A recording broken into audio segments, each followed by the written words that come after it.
Hey everybody, what's up? Welcome back to the gXp YouTube channel. My name is Ricky, I'm your host, and today we're going to do something a little bit different on this channel. It's not going to be any gameplay or anything. This is more of a personal opinion editorial, if you like. Um, it's not going to be a formal editorial. Years ago, I used to be a journalist, pop culture journalist. Wrote for sites like not gexpop, popcults.com and infamous.net. But this isn't being done in a professional way. This is going to be me speaking as a fan. And what I'm going to speak to you today about is Zack Snyder's Justice League that just debuted on HBO Max. And to preface this right away, I've always been a fan of Zack Snyder's take on the DCEU. Certain things aside from Batman vs. Superman, I liked the dark take on the heroes that he had written. I like Superman's darker take. I like Batman's insane dark take. I like that Wonder Woman came off as this badass warrior. So I've been a fan of what he did before, and it kind of sucked that Warner Brothers and Joss Whedon, for lack of a better term, really fucked him over when it came to Justice League. They took his vision and totally shit on it. And when you go back and you compare both films, which I did, I watched both films back to back, and I even watched Snyder's cut of Justice League 3 times by now. It's really horrible what they did. And that's why I want to talk to you about how I feel about the new Justice League cut on HBO Max. And let me let you guys know right now, there's minor spoilers in here. So I'm sorry if you haven't seen it and I ruined something, but you've been warned right now. Minor spoilers ahead. First thing I want to talk about is Superman's return. It's more meaningful this time. It's more impactful. The way they go about bringing him back from the dead, way better than was done in Whedon's version. Also, I like that there's more time between him being resurrected and going back to the League, or joining the League, than there was in the first film. There's more time with him and Lois, more time in Kansas, and especially it really explains how he got the black Superman suit. I thought it was well done. I really appreciated it. I thought it was great. Second, I love that Wonder Woman was not sexualized in this film. As much as I liked seeing some of those weird Whedon shots, I'm not going to lie, I do think Gal Gadot is a very beautiful woman. Or Gal Gadot, I'm sorry. I think she's a very beautiful woman. But she didn't need to be sexualized the way she was in the first Justice League film. They didn't need those weird butt shots, and they definitely didn't need that one scene where the Flash accidentally ends up on top of her. I also really like that they took away the stupid romantic subplot between Bruce Wayne and Diana Prince. They kept it as heroes. They didn't try to intermingle too much their personal lives, and I like that they took that away.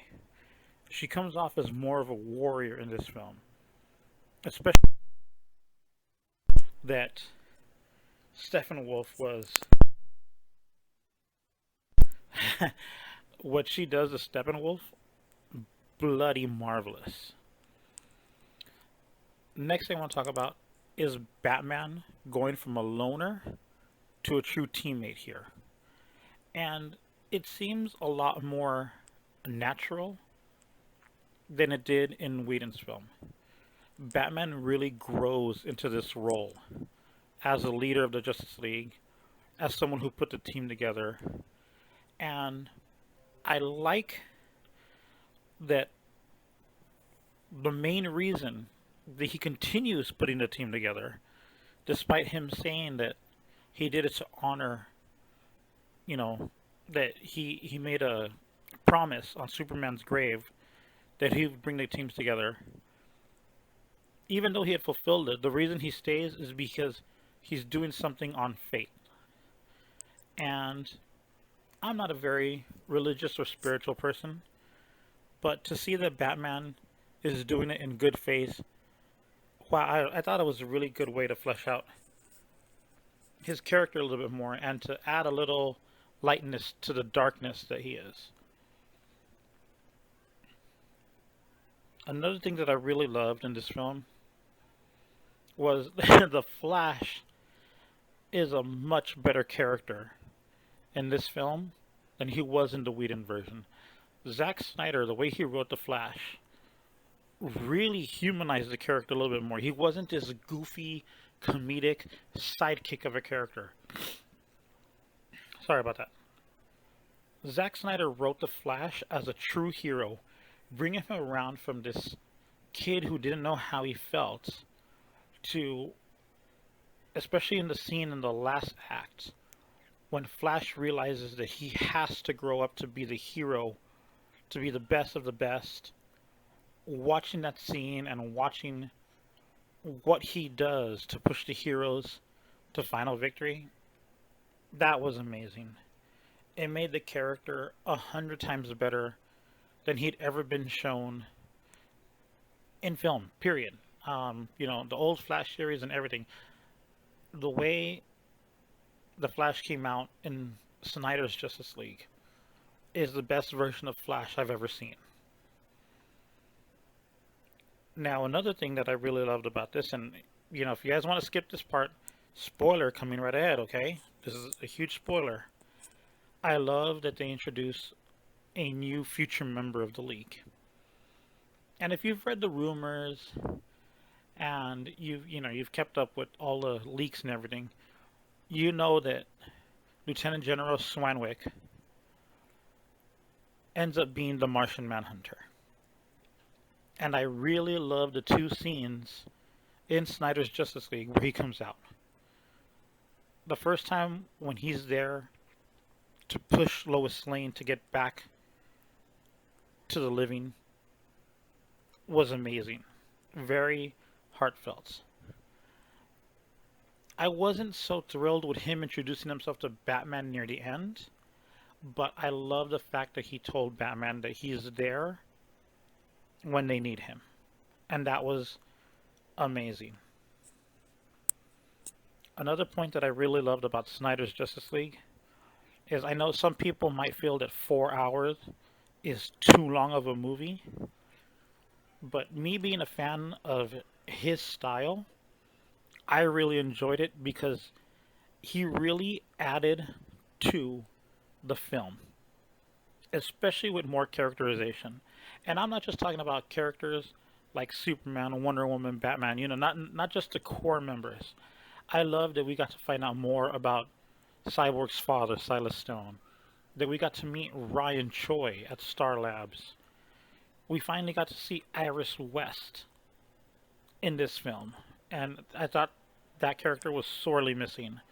We saw more of Mira and Volko in this film, especially the way they plead their case to Aquaman.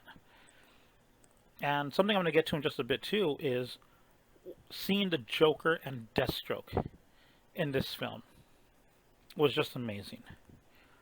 And piggybacking on that, which is the next point I want to talk about, was Batman's nightmare ending, where it's the dystopian future that we all saw in Batman vs. Superman. We see that the parademons are flying around, Apocalypse has taken over the earth, and Superman is this darker character. But what we see more now of, we see Deathstroke as part of the team. We see Mira there with her reasons for wanting to kill Superman. Cyborg and the Flash are there, and it makes sense why they're there. Batman is, of course, leading them, but then we see the Joker there. And just watching the interaction between Ben Affleck's Batman and Jared Leto's Joker, that was fucking cool. I really like that, and I wish that they would explore that a little bit more, and I'll come back to that point in a bit. But what I want to talk about is the next one I want to talk about is Cyborg. The way he is presented in Zack Snyder's Justice League makes him the heart of the film. He is there and he is so much more important to this film than the way he was presented in Whedon's version of it. We get a lot more of his backstory.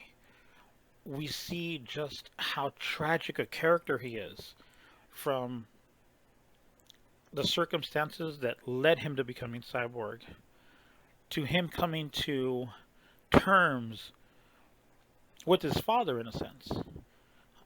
Watching Cyborg develop throughout Snyder's version of Justice League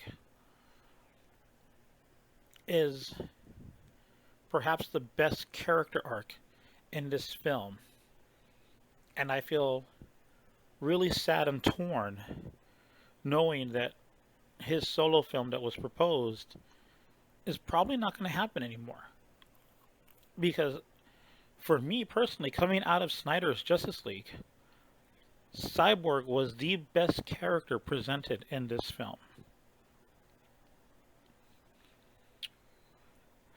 One important thing I have to talk about before I get to the final point is the addition of Darkseid and seeing more of Apocalypse in this film.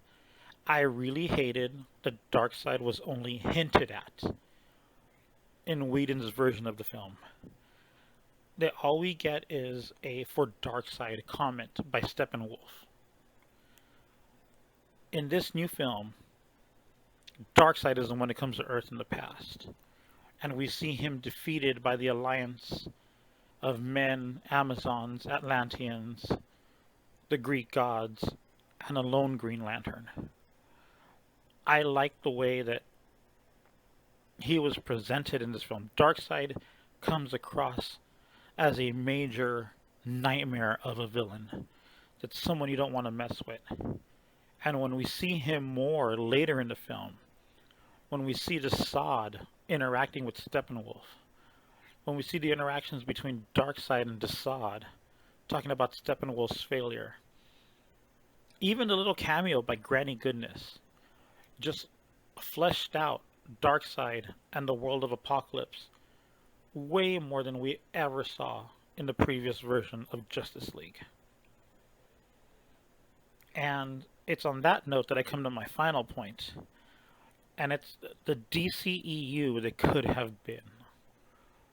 Looking at what was planted in this film, the seeds that were planted in Zack Snyder's version of the Justice League, seeing how it was meant to be expanded upon, how plots were left unresolved, how Darkseid is planning to conquer Earth in the old ways instead of using Steppenwolf and the mother boxes.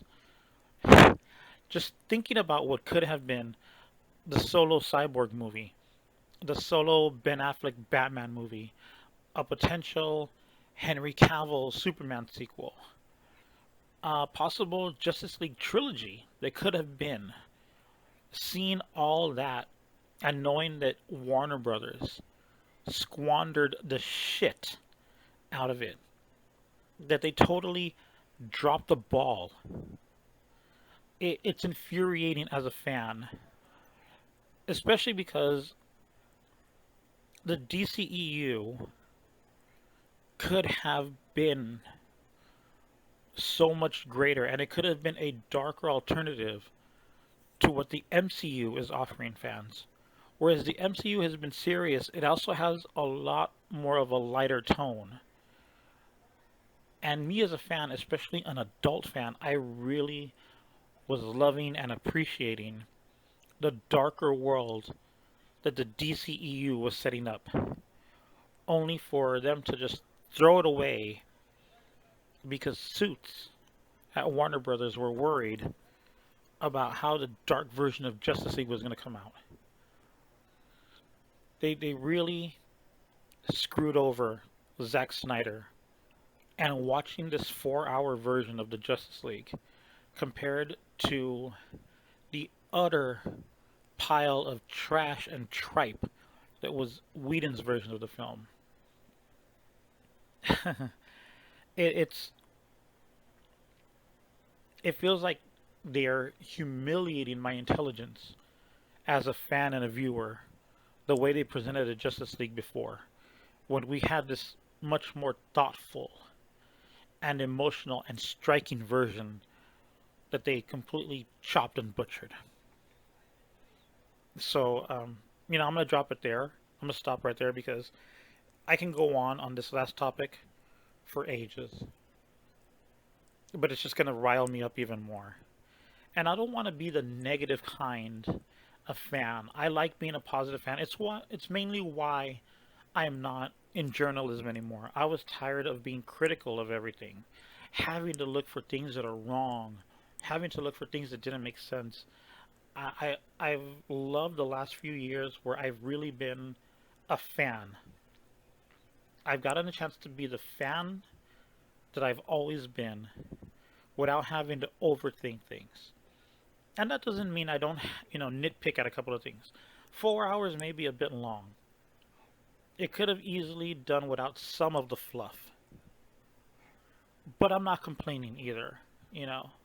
Especially when you go on HBO Max and you see that it's divided in chapters, so you can pick, you can start and stop, pick up where you left off. You know, it's not that big a deal. And there are other things that I have some little nitpicky things about, but it's not important to me anymore. It's more important for me to be a fan and be positive about this. And that's where I'm coming from.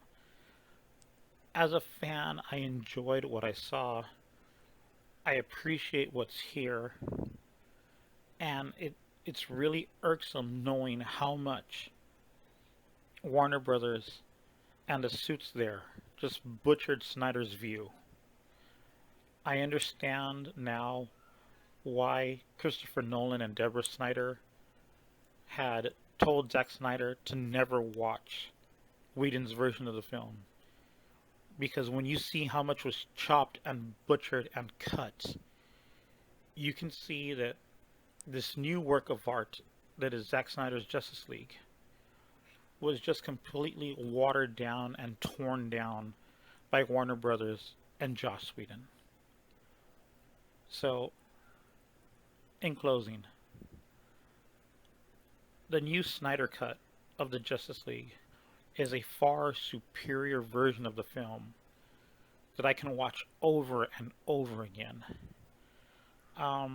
In fact, I may never watch the Whedon version of Justice League ever again unless it pertains to me doing more research on the DCEU. But seeing as how Snyder's version of the DCEU will probably never come to pass ever again, I'm probably never going to watch the Whedon version of Justice League ever again. So in my opinion, if you want to watch a truly defining Justice League film, forget the 4 hours. Check out Zack Snyder's Justice League, because it's worth the runtime just to see what his vision of what a better and a great Justice League film could have been. Anyway, I hope you guys enjoyed this. If you agree with me, I'd like to, know. If you don't agree with me, also I'd like to know too. Please use the comments below. Let me know what you think. Like or dislike this film. Or like or dislike this video. I want to know what you guys think. So, this has been Ricky. This has been the gXp YouTube channel. And I thank you guys for staying with me on this. Take care and stay safe. Bye, everyone.